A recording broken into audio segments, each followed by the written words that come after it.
We see people, usually they're coming in for pain in the knee, usually. Some people, they come in for giving out of the knee, but usually it's an older population.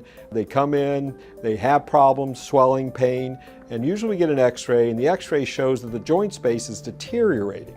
So as it deteriorates and it becomes more of a bone on bone versus cartilage on cartilage in the knee, then we know we need to do an artificial knee replacement.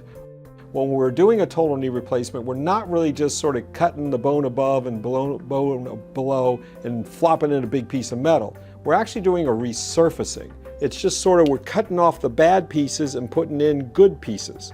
This would be the femur or the thigh bone. This would be the tibia or the lower bone.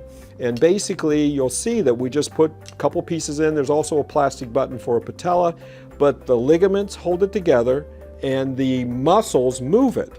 But it really is just a hinge in your knee. We put these in several different ways. One way we do it is basically with jigs, and that's the older way of doing it. We have a newer way now where we use a computer-guided system where we actually outline the knee itself so that we can actually see the knee on a computer screen. I've noticed with doing the computer-generated versions of total knee replacement that the knee is more, has better tolerances, moves a lot smoother, it's a lot better for the patient, and it's more consistent.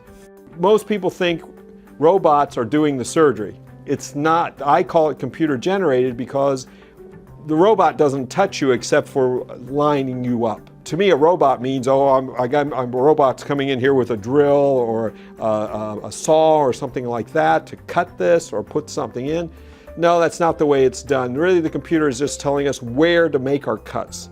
And so I can call it a computer-generated total knee replacement.